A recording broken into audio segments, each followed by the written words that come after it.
CCC in Gujarati unit 4.4.3 charts. આ યુનિટમાં આપણે ચાર્ટ્સનો અર્થ, તેના પ્રકારો, ચાર્ટ્સ બનાવવાની પ્રક્રિયા, તેના ટ્રેન્ડ્સ અને સંબંધ, ચાર્ટ્સનું અર્થઘટન અને તેના મહત્વ વિશે વિગતવાર અભ્યાસ કરીશું।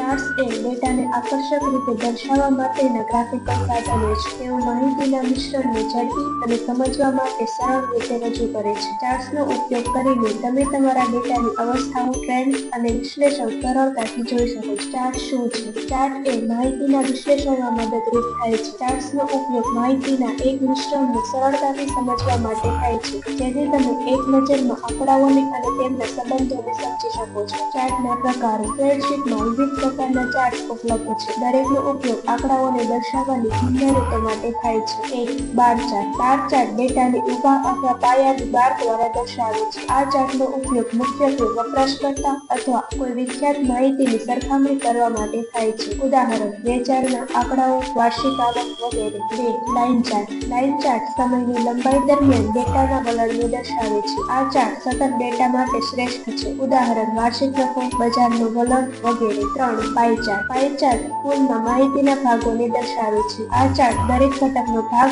અને વિતરણ દર્શાવે છે। ઉદાહરણ: બજેટનું વિતરણ, બજારમાં ભાગ વગેરે। ચાર area chart. Area chart line ચાર્ટનો એક પ્રકાર છે, જે ખાસ કરીને સમયની લંબાઈમાં ડેટાના વિસ્તારને દર્શાવે છે। ઉદાહરણ: સાપ્તાહિક અથવા માસિક ખર્ચ। પાંચ સ્કેટર ચાર્ટ। સ્કેટર ચાર્ટ બંને ડિસ્ટિંક્ટ મૂલ્યો વચ્ચેના સંબંધને દર્શાવે છે। આ ચાર્ટનો ઉપયોગ વિવિધ સેટના ડેટાને દર્શાવવા માટે થાય છે। ઉદાહરણ તરીકે ઊંચાઈ અને વજનના આંકડાઓ। ચાર્ટ બનાવવાની પ્રક્રિયા। એક ડેટા પસંદ કરો। સ્પ્રેડશીટમાં જે ડેટાનો તમે ચાર્ટમાં રજૂ કરવા માંગો છો તે કોષોની શ્રેણી પસંદ કરો। બે ચાર્ટ ઇન્સર્ટ કરો। ઇન્સર્ટ ટેબ પર જાઓ। સ્પ્રેડશીટના ટૂલબારમાં ઇન્સર્ટ ટેબ પર ક્લિક કરો। ચાર્ટ પ્રકાર પસંદ કરો। ત્યાંથી ચાર્ટના પ્રકાર જેમ કે બાર ચાર્ટ, લાઇન ચાર્ટ, પાઈ ચાર્ટ વગેરે પસંદ કરો। ચાર્ટ બનાવો। પસંદ કરેલા ચાર્ટને તમારા ડેટાના આધારે બનાવશો। ત્રણ ચાર્ટને કસ્ટમાઇઝ કરો। ચાર્ટને તમારા ડેટા અને વિશ્લેષણ માટે યોગ્ય બનાવવા માટે કસ્ટમાઇઝ કરી શકાય છે। શીર્ષક। ચાર્ટને યોગ્ય શીર્ષક ઉમેરો। લેબલ્સ। માહિતીની સ્પષ્ટતા કરવા માટે લેબલ્સ ઉમેરવા। રંગ।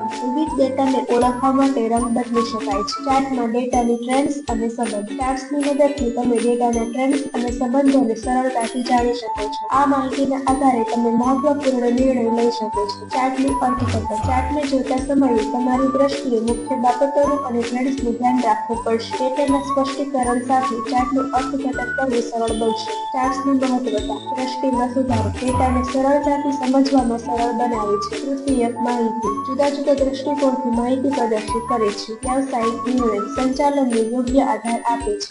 Thank you.